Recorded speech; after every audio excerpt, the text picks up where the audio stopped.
After this, लेकिन उससे पहले क्वेश्चन पेपर को हम डिस्कस कर लेते हैं। एसएससी का जो इस बार का क्वेश्चन पेपर है, this my dear friend is the question paper. चलो, ये एसएससी का जो 2025 है उसकी शिफ्ट 1 का पेपर है। ओके, द शिफ्ट 1 एसएससी का जो पेपर है। आज के बाद हमारे देश में जितने भी पेपर एनालिसिस हैं, question paper, prelims, UPSC, SSC, जो भी आईआईएम, आईआईटी, जेईई, जो जितने एग्जाम होते हैं, स्कूल के, कॉलेजेस के, कॉम्पिटिटिव एग्जाम्स, जॉब, नौकरी के, हवलदार के, पुलिस के, एसआई के, सब एग्जाम का जो डिस्कशन है वो सारा का सारा इस प्रकार से हुआ करेगा। ठीक है, आप इसको मजाक मत समझिए, this is exactly true.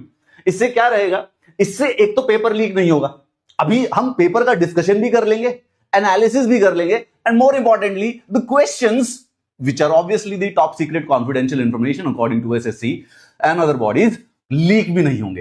And मतलब मेरे पास और भी बहुत सारे सजेशंस हैं, मैं आप लोगों के साथ शेयर करूंगा, लेकिन उससे पहले हमें आप लोगों के लिए एग्जामिनेशन में जो क्वेश्चंस आज आए हैं मैं उनको डिस्कस कर लेता हूं। तो ये सबसे पहला जो ये इंग्लिश का क्वेश्चन है, अगर आप ये देखो, it's a small question and I believe it's very easy to solve. अगर आप इस वाले क्वेश्चन को देखोगे तो ये क्वेश्चन बहुत ज्यादा डिफिकल्ट नहीं होगा करने के लिए।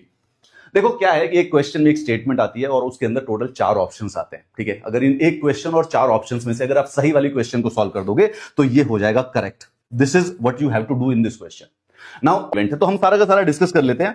ये वाला जो क्वेश्चन पेपर है, दिस वन, ये मतलब मैंने अपने पीडीएफ पूरा का पूरा बना लिया है जो बच्चों ने मुझे बताया। Now I can't tell you the names of the sources, like a good journalist मैं बच्चों का नाम नहीं बता सकता क्योंकि सारे के सारे जेल में चले जाएंगे, क्योंकि बच्चे बेसिकली ये बताना अलाउड नहीं है। बट नेवरदलेस ये वाला जो क्वेश्चन है, I think this question is slightly more difficult than the first one, अगर आप बात करें तो। ठीक है, तो ये सारे के सारे एसएससी वाले बच्चों के लिए ये मैं बहुत बड़ा रिस्क ले रहा हूं। देखो सीधी सीधी सी जेल है इन चीजों के ऊपर, हाँ, बट कोई बात नहीं। चलिए, ये सेकंड वाला जो क्वेश्चन है, I believe so this is actually telling you about an equation.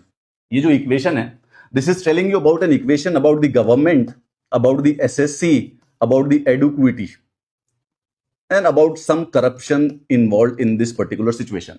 क्योंकि कमाल की बात है, अगर आप वैसे लॉजिकली सोचे कि भाई ऐसा एसएससी और गवर्नमेंट को किसी एक पर्टिकुलर इनएफिशिएंट ऑर्गेनाइजेशन को बचाने के लिए इतनी क्या मोहब्बत है कि हमें उसको बचाना ही है, despite there are thousand of the students who have reached at the Ramlila Maidan to basically complaint about it.